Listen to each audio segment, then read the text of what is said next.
When people commit crimes, they are given few options and not much time to pick one of the options. The main choice people take is a plea bargain. This has changed the way the court system works. Through mandatory minimums and plea bargain options, there has been an increase in the number of years prisoners must serve. People will take a plea bargain to avoid trial and receive a less harsher sentence. He was convicted of selling marijuana a couple of times to an informant who claimed that he had a gun. He received more than twice as much time as he would have if he had hijacked an airplane, detonated a bomb in public, or even if he was a second-degree murderer. Weldon Angelos is going to be 80 by the time he gets out of jail. If a person commits another crime, they could have violated their previous plea bargain and will receive a less lenient plea bargain, or they will not be offered one at all, thus leading to mass incarceration, which is an immense problem in our society.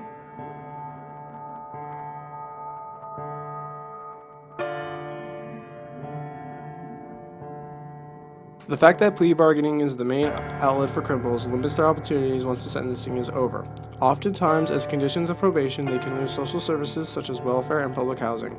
When they lose those things, it often causes them to return to old ways that got them there in the first place. This puts them back in the situation that they were just in. People are entitled to legal representation through the Constitution, yet many people are effectively denied that right and have to struggle with decisions that will profoundly affect the rest of their lives. Poor people are often represented by public defenders because they don't have money to afford a personal lawyer. These public defenders usually have 50 or so other cases to handle around the same time, so they don't have time or effort to provide a proper defense. A lot of criminals will often give up other names or groups so they can have a lesser charge. Often these people make stories up just to get less time, but then again, who wouldn't? Frequently, they are minor offenses, but after convicted, they lose everything. Thousands of indignant citizens are made outcasts within seconds by agreeing to a plea bargain. A mandatory sentence is a court decision where judicial discretion is limited by law. In other words, people convicted of certain crimes must be punished with at least whatever the minimum sentence is set at. Defendants with prior drug felonies are often subject to harsh mandatory minimum felony information. Mandatory sentencing laws cause federal and state prison populations to soar, leading to overcrowding, exorbitant costs to taxpayers, and diversion of funds from law enforcement.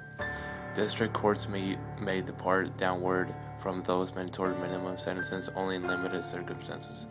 For example, the Anti-Drug Abuse Act of 1986 has two exceptions to the mandatory minimum sentencing requirement.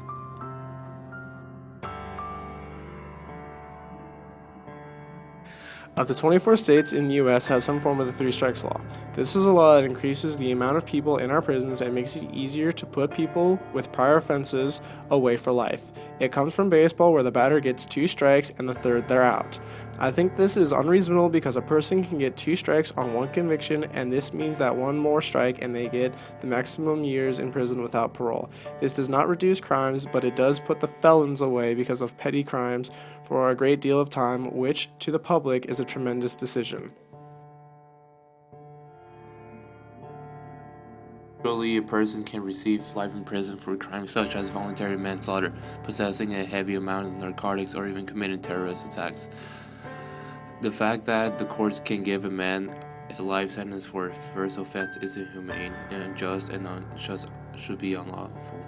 In the Hermelin vs. Michigan case, the defendant was caught with 672 grams of crack cocaine, and although he was a first offender, he got sentenced to life in prison. Usually, drug offenses can be spent with a year or 2 in prison, but they gave this man unnecessary time. This tactic is them trying to get criminals off the street and put them away where they need to be, but this doesn't solve anything. It just creates more felons and ruins families.